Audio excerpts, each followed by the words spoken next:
Okay, we have two things that we're going to do. We're going to get serious and pretty deep and talk about some important things, and then the crew here have put together some competitive team games for after we've talked through our values. After dinner we got into the thick of it. We went through our core values that we built last year. We wanted to evolve them. We also wanted to understand the meaning and how they can influence and guide and keep us on track this year. Putting the team first not only leads to team success, but also individual success. Having each other's backs, good times and bad on the field, off the field. We're there for each other. Nothing comes before the team, and just standing up for that. It's never over with us.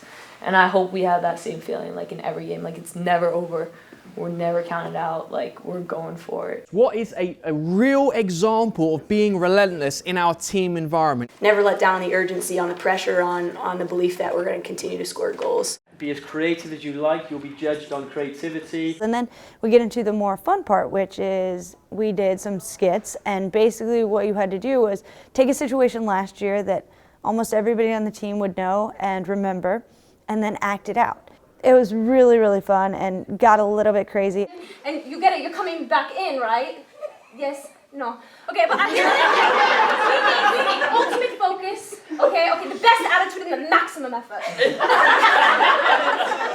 I haven't laughed that hard in so long, and it was really fun, and it's just us like busting on each other, and there was just such a good vibe in the room, and we were dying laughing. I mean, it was just great. The coach's skit was funny. They bashed us a little bit. They had all spent lots of time and effort putting down the cones and everything, and then they were pretending to be us and kept running across, kicking all the cones around, which is what we do when we go. Not on purpose, but it was funny. Hey Nadia, we missed one. People did such a good job. They were hilarious. She always does the most, and she don't even boast. So, dog. She the best.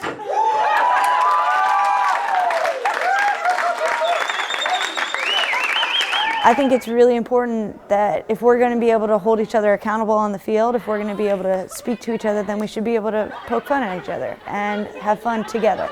And that's what the skits were about. See you in the morning, everyone. Great stuff.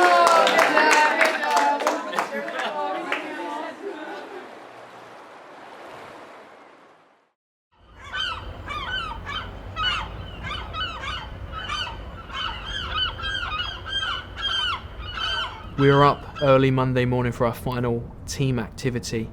Players shared personal moments from their life, but also we got to draw and build a story. We show up into the meeting room and there's a whole bunch of art supplies, and we got into groups of 5 or 6, and we were told to make a story based on the lives of the 5 or 6 that were in your group. This is different places I've played in Australia, and the little red dots where I live. And the plane is heading to Portland. We might feel like there's only one thing that connects us, which is soccer in Portland and this team, but after talking with each other, we realized that all of us come from different places and different backgrounds, but all those things connect us in a really cool way, so we wanted to talk about kind of like where we come from and how it got us to Portland. And there was lots of variations in how the story was showed and told. What was also quite different is what the players did amongst the groups. We right from the get-go said that we were either going to be fluffy and really not get to know each other, or we're going to dive in and go for it, and we decided to do that. Let's really talk about the things that matter and the things that have shaped us. There's something special about the veteran players and the more mature players being vulnerable that allows comfortability from the new players.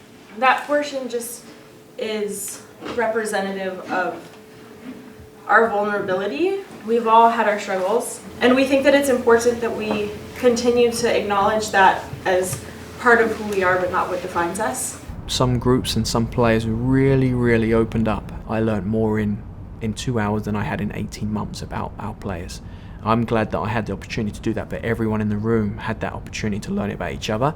I was born in a country where I really couldn't grow, me in a box. So that's why we moved to Denmark, where I had all the opportunities to grow as a person. You get to know a bit more about everyone, which I really like, because that at the end makes you a stronger team. there is no doubt that we will see Astoria, we will see pre-season training throughout the year, throughout the regular season, and hopefully into the playoffs. I think trips like this is kind of the glue for the rest of the season, especially when you go through hard times.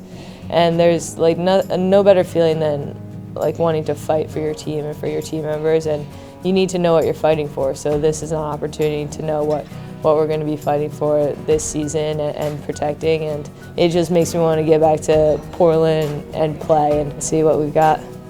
Having the connection, having the bridges built, it will help us in the toughest moments. And whatever it is that's coming our way, we're ready to do it together. 1, 2, 3.